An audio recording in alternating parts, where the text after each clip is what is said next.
अस्सलाम वालेकुम बच्चों, मैं हूँ उम्मे सुफियान और ये आपके फिफ्थ क्लास की बुक है न्यू ऑक्सफोर्ड मॉडर्न इंग्लिश। आज हम इसमें lesson number the road not taken की फुल एक्सरसाइज इंशाल्लाह आज सॉल्व करेंगे। तो बच्चों एक्सरसाइज स्टार्ट करने लगे हैं। क्वेश्चन नंबर 1 है आंसर द फॉलोइंग क्वेश्चंस, जिसमें पार्ट नंबर ए है what exactly does the traveller do when he sees two roads in the wood? बेटा तो आंसर है इसका he stand for a long time looking down the paths as far as he can while to go down. B part है in what ways were the roads similar? Answer है both paths looked just as fair as such other. They were equally covered in untrodden leaf. अच्छा C part है what reason does the poet give for taking one path and not the other?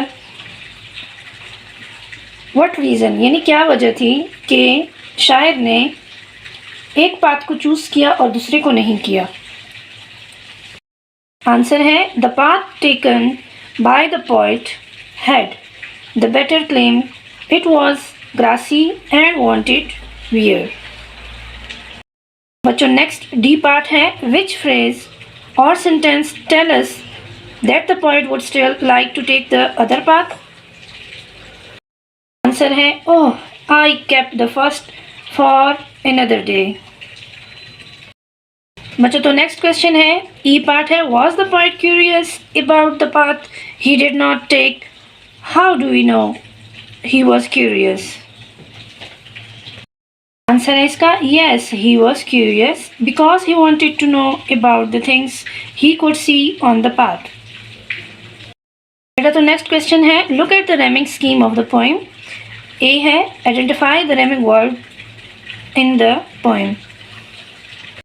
बेटा आप इस poem में rhyming word की तरफ ध्यान दें। Would, stood, could, both, growth, यानी ए ये पहला ए बी सी, क्या तरतीब बन रही है इसकी ए बी सी। तो आपने आंसर में इस तरह लिखना है ए बी सी। तो इसका बी पार्ट है can you identify the number of syllables in the first line, remember that you can use a dictionary to check. तो बेटा इसका आंसर है there are 9 syllables in each line, however the second and the third lines contain and 10 syllables respectively. Next question है answer the following question with reference to context. A part है इसका then took the others as just as fair and having perhaps the better claim. Number 1 part है इसका what did the poet do immediately before this?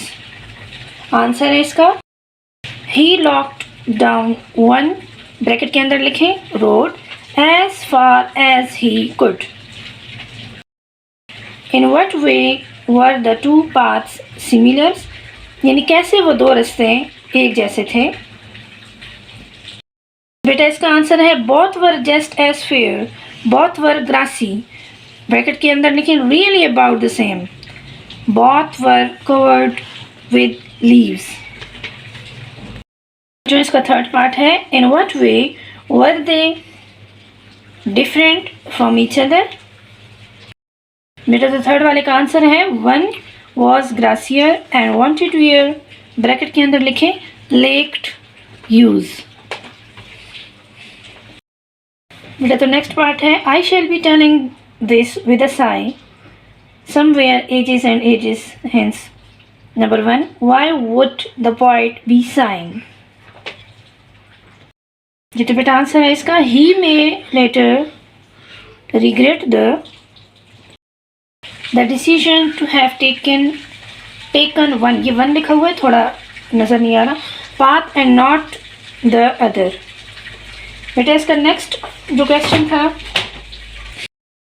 इसी का next part है, what would he say about his decision in the future. Answer है इसका, two roads diverge in a wood and I took travel by and that has made all the difference. जी तो बेटा working with words, look at the following words and discuss their meanings. ये हमें कुछ words दिए गए हैं, ए से लेकर ई तक, हमें थोड़ी हिंट्स भी दी गई हैं।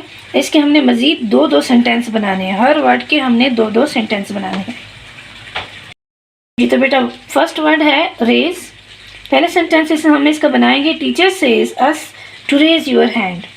दूसरा सेंटेंस इसी वर्ड का बनाएंगे, government can raise the price of petrol in next week.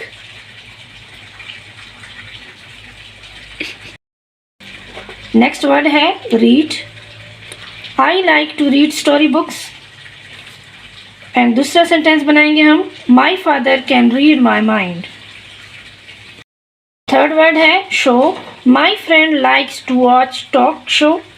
And another sentence हम इसका बनाएंगे, I show path to the old man. इसका फोर्थ वर्ड है find, I find my lost key. और दूसरा सेंटेंस है इसका, I can find the answer in the book. Strike, the teacher are on strike. Next sentence बनाएंगे, the batsman strikes the ball. तो बेटा next question है synonym. Do you remember the word synonym. Synonym आपको से पूछा गया है कि सिनोनिम का क्या मतलब है। A synonym is a word which has the same meanings and as another। यानी सिनोनिम उस वर्ड्स को बोलते हैं जिनकी मीनिंग्स एक ही जैसी होती हैं, सिर्फ लफ्ज़ जो वर्ड होते हैं वो चेंज होते हैं। अब आगे हमें एग्जांपल दी गई है, ये एक एग्जांपल है, vanish is the same as disappear. दोनों का मतलब है गायब होना। और rich is the same as wealthy, दोनों का मतलब है दौलत, अमीरी। तो इनके मतलब एक हैं लेकिन वर्ड अलग अलग हैं। तो अब हमें कहा गया है कि मैच द फॉलोइंग सिनोनिम्स। ये हमें कुछ सिनोनिम्स दिए गए हैं जिनकी मीनिंग एक जैसे हैं, वर्ड डिफरेंट हैं, इनको हमने आपस में मैच करना है। तो ये है मैड, मैड का मतलब है पागल। तो इंसैन, इसका सिनोनिम क्या है, नंबर 3 वाला इसका सिनोनिम है। रिप्लाई, रिप्लाई का मतलब है जवाब देना, रिप्लाई आंसर। सेंटर, सेंटर बीच को बोलते हैं, तो सेंटर का मतलब है इंग्लिश में इसको मिडल कहते हैं। Top, submit. और लास्ट है असिस्ट, असिस्ट का मतलब है मदद करना, तो इसका सिनोनिम वर्ड है हेल्प। बच्चों तो नेक्स्ट क्वेश्चन है क्वेश्चन नंबर 4 है, think of a synonym of each of the word in the list below. हमें कुछ वर्ड्स दिए गए हैं जिनके हमने सिनोनिम लिखने हैं। नंबर ए है इंक्वायर, इंक्वायर का मतलब है पूछ कुछ करना। इसके इंग्लिश में सिनोनिम बनता है ask, cease, to stop, moist, wet, intelligent, wise. Number E part है स्ट्रॉन्ग, पावरफुल। नेक्स्ट वर्ड है इनॉर्मस, ह्यूज, स्लिम, थिन। तो बच्चों लास्ट वर्ड है जेनरस, बेलॉस, बहुत ज़्यादा, उर्दू में इसकी मीनिंग बनती है, और इंग्लिश में केयरिंग, काइंड। बेटा तो नेक्स्ट क्वेश्चन में हमें ग्रामर है ये, और इसमें हमें आज सिखाया जा रहा है कि सब्जेक्ट क्या चीज़ है और प्रेडिकेट क्या है। सब्जेक्ट इज़ व्हाट और होम। किसी सेंटेंस में व्हाट और होम सब्जेक्ट है और बाकी जो सेंटेंस है उसको प्रेडिकेट कहते हैं। इन सेंटेंस को सॉल्व करने के बाद आपको वाज़ेह हो जाएगा कि सब्जेक्ट क्या चीज़ है और प्रेडिकेट किसे कहते हैं। जैसे इसकी एक एग्जांपल है, the girl climb the mountain. इसमें गर्ल जो है वो सब्जेक्ट है और बाकी ये जो जुमला है जो काम कर रहा है, जिसमें काम की तफसील बताई गई है, ये प्रेडिकेट है। और व्हाट या होम यानी कौन, ये गर्ल जो है ये काम कर रही है ना, तो इसमें गर्ल सब्जेक्ट है और क्लाइंब द माउंटेन ये प्रेडिकेट है। The girl is the subject, climb the mountain is the predicate. अब हमने इन ब्लैंक को सॉल्व करना है। Write suitable subject before each of these predicate. Number A है dash caught the thief red handed, the police. Next है dash cleaned the dirty floor, कौन floor की सफाई कर रहा है? The lady. तो लेडी क्या है? ये सब्जेक्ट है और बाकी जुमला प्रेडिकेट है। The player was willing to take the bull by the horn. Next में हमने कोई नाम लिख लेना है। Zaid had to find another job. बेटा इसके मीनिंग में थोड़ा समझा दूँ। रेड हैंडेड का मतलब है रंगे हाथों, और क्लीन बाय डर्टी फ्लोर इसका तो आसान है, यानी सफाई करना। क्लीन यानी सफाई करना, द डर्टी फ्लोर गंदे फर्श की सफाई करना। Was willing to take the ball by the horn, इसका मतलब है ख़तरे का हौसला मंदी से सामना करना। To deal with a difficult situation in a way direct way. तो बच्चों नेक्स्ट क्वेश्चन है point out the subject and predicate in the sentence given below. यहाँ तो आपको समझ आ चुकी होगी कि प्रेडिकेट क्या चीज़ है और सब्जेक्ट किसे कहते हैं। अब ये दो सेंटेंस दिए गए हैं, इसमें हमने पॉइंट आउट करना है, यानी निशानदही करनी है कि सब्जेक्ट इनमें कौन सा है और प्रेडिकेट इसमें कौन सा है। माई न्यू पेन, ये इसका सब्जेक्ट है। हैज़ स्टॉप्ड वर्किंग, तो ये इसका क्या है? प्रेडिकेट है। जुलाई इज़ माई फेवरेट मंथ, किसके बारे में बात हो रही है? जुलाई के बारे में बात हो रही है, तो जुलाई सब्जेक्ट हो गया और बाकी सेंटेंस, सब्जेक्ट को छोड़ के जो बाकी सेंटेंस होता है उसको प्रेडिकेट बोलते हैं। Is my favourite month. तो बेटा ये नेक्स्ट क्वेश्चन है, इसको जस्ट रीड करना है आपने। बेटा नेक्स्ट है कंपोजिशन।